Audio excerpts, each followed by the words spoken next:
I've spoken about anime on my channel quite a few times now, with a bunch of reviews I've made in the past of currently airing ones.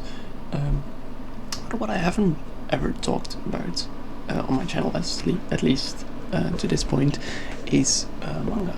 Of course, manga is very alike to anime, as basically every anime is made from a manga, at least most of them are. And recently I've been reading through the Vinland Saga manga. Of course, very popular. I don't think I need to really explain. But for those of you who aren't familiar, it's basically a story about Vikings. Very brief.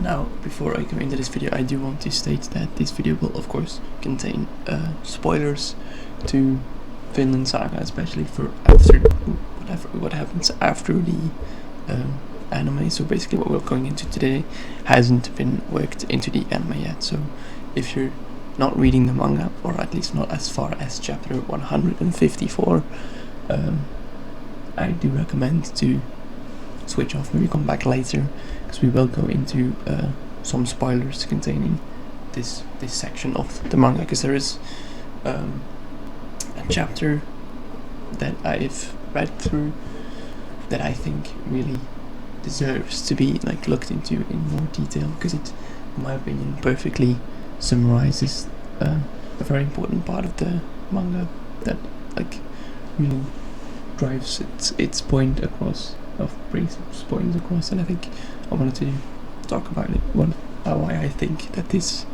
specific chapter works so well in the entire story, and why it's really had an effect on me when I read it. So without further ado, let's just get into that chapter. Now, this chapter, so chapter 154, starts off with a big fighting scene. I don't know how much of this I can actually show on YouTube, because it is pretty graphic, but I'll try to see how much I can show of it. I had the first few pages of it, you can read it for yourself anyway. I can't show because it's just too graphic. But it starts off a bit separate from the main story. We're in the War of the Baltic arc, where we see our main crew, Thor, Finn, and Leif, being caught in the middle of a conflict.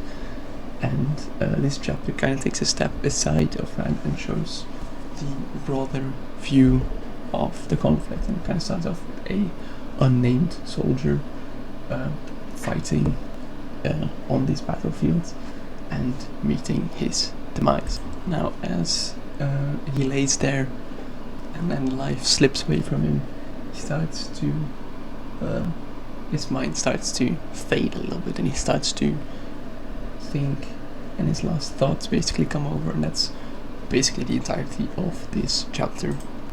At first he has that very typical Viking way of "I fought well, so it's good enough, I didn't die for nothing." But as we get further in, you'll see that might not really be the truth. And of course, as most Vikings, he's very religious man, so of course he thinks he's going to Valhalla. He's fought hard enough, the Valkyries will come and pick him up to go to Valhalla. But as he lays there dying, the realization sinks in as he lays there, and his eyes start to fail him, and his sound is falling away. There's that realization that comes over him that nobody's coming. He's laying there, and his life is grasping away from him, and he realized that he fought for the idea of going to Valhalla, yet Valhalla doesn't exist. And of course, panic takes over, because he suddenly realized that everything he's fought for, everything he's died for, was all for nothing. And he just has that realization of, shit, I did this all for nothing. And it's this panel too. I just love his mind racing in this panel, his final few thoughts of what happens to everyone else who died, all just in the void. And his fear becomes so clear that he did everything for nothing, and he's now dying, and there is no afterlife, and everyone he knew who died is just not in Valhalla. They just vanished. They didn't go to an afterlife, because there isn't an afterlife. And it creates this final very strong line: boss, friends, don't die. There is no Valhalla. It's all a lie.